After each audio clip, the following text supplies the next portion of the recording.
Halo teman-teman. Kami dari kelompok Balance akan menyampaikan rangkuman materi AKM pada minggu ini. We are balance out. Kelompok kami terdiri dari saya Saskia. Ayo. Ini Anissa. Ayo. Ini Tasya. Ayo. Ini Mona. Ayo. Materi yang pertama yaitu karakteristik utama dari aset tak berwujud. Di slide ini dijelaskan tentang karakteristik utama dari aset tak berwujud. Aset tak berwujud adalah aset yang tidak memiliki bentuk fisik, tetapi tetap memiliki nilai dan bisa memberikan manfaat bagi perusahaan. Karakteristik yang pertama yaitu dapat diidentifikasi. Maksudnya, aset ini bisa dipisahkan atau dipindahkan, misalnya dijual atau ditransfer ke pihak lain. Selain itu, aset tak berwujud juga biasanya muncul karena adanya hak hukum atau kontrak, seperti hak paten, hak cipta atau merek dagang. Karakteristik kedua yaitu tidak memiliki wujud fisik. Jadi aset ini tidak bisa dilihat atau disentuh seperti gedung atau mesin. Nilainya berasal dari hak, keistimewaan, atau manfaat yang dimiliki perusahaan. Contohnya seperti software, lisensi, atau merek terkenal. Kemudian karakteristik yang terakhir adalah bukan aset moneter. Artinya, aset ini bukan klaim untuk menerima uang di masa depan seperti piutang atau deposita. Jadi manfaatnya lebih ke membantu perusahaan menghasilkan keuntungan secara tidak langsung. Selanjutnya yaitu perbedaan antara aset tak berwujud yang dibeli dan yang dibuat sendiri oleh perusahaan. Untuk aset yang dibeli, pencatatannya dilakukan sebesar biaya perolehan atau harga belinya.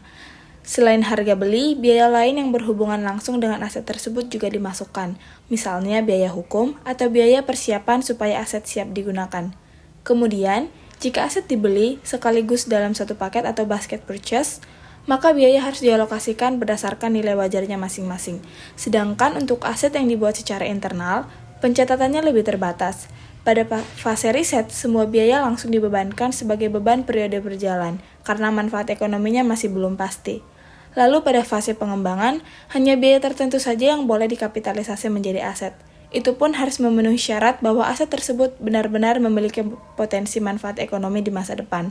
Jadi intinya, aset yang dibeli lebih mudah diakui sebagai aset, sedangkan aset yang dibuat secara sendiri memiliki aturan yang lebih ketat.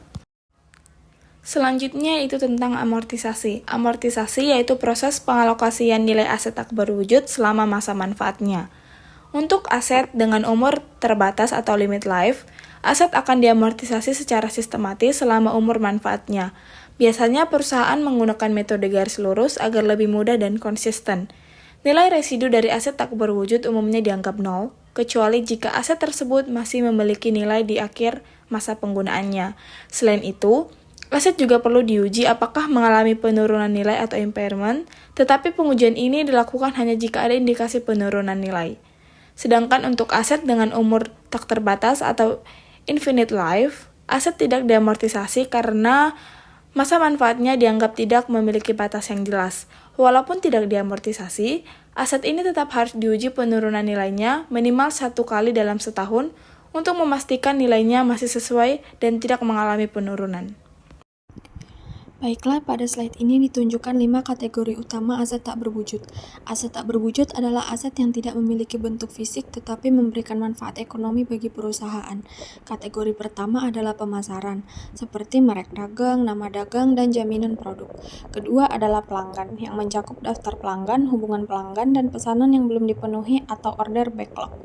Kategori ketiga adalah artistik, seperti hak cipta atas karya seni, musik, buku, dan video.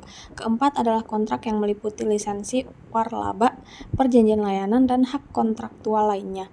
Terakhir adalah teknologi yang mencakup paten, rahasia dagang, perangkat lunak, dan database.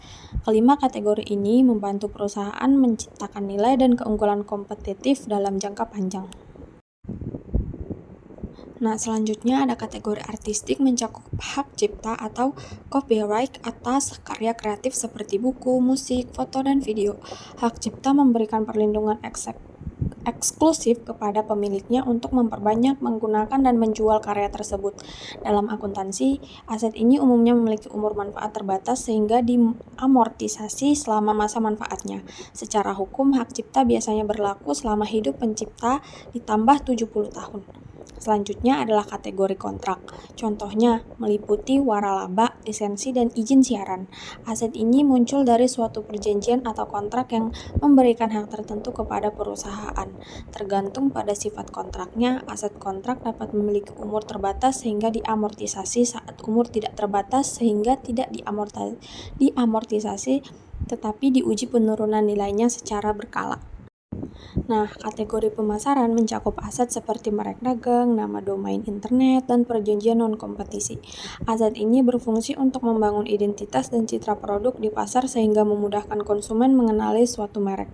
Banyak aset pemasaran memiliki umur manfaat yang tidak terbatas sehingga umumnya tidak diamortisasi, namun tetap diuji penurunan nilai jika diperlukan. Kemudian terdapat kategori pelanggan yang meliputi daftar pelanggan, hubungan kontraktual dengan pelanggan, serta pesanan yang masih dalam antrean atau order backlog. Aset ini berasal dari hubungan perusahaan dengan pihak eksternal dan memberikan manfaat ekonomi melalui penjualan di masa depan. Karena manfaatnya dapat diperkirakan dalam periode tertentu, aset pelanggan biasanya memiliki umur manfaat terbatas dan diamortisasi sesuai estimasi umur manfaatnya. Selanjutnya itu ada kategori teknologi, hak paten dan rahasia dagang. Karakteristiknya itu hak eksklusif untuk menggunakan, memproduksi, dan menjual produk atau proses inovatif. Biaya, harga beli, biaya pendaftaran, dan biaya hukum untuk mempertahankan paten dikapitalisasi. Biaya riset internal dibebankan. Amortisasinya itu umur terbatas maksimal legal 20 tahun atau umur manfaat jika lebih pendek. Selanjutnya di sini ada goodwill, yaitu pengusaha aset tidak berwujud. Hanya dicatat jika terjadi akuisisi seluruh bisnis atau business combination. Misalnya harga beli dikurang sama nilai wajar aset bersih, sama dengan goodwills. Nah, goodwills ini adalah nilai residual. Ini mewakili manfaat ekonomi di masa depan yang tidak dapat diidentifikasi secara individu seperti reputasi, sinergi, dan tim manajemen. Tidak ada goodwill internal yang dicatat.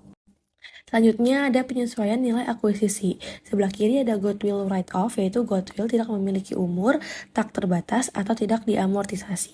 Nilainya tidak diturunkan secara sistematis, melainkan hanya disesuaikan jika terjadi penurunan nilai atau impairment, memberikan informasi paling relevan bagi investor mengenai nilai sisa investasi. Selanjutnya di sebelah kanan ada pembelian diskon atau bagian purchase.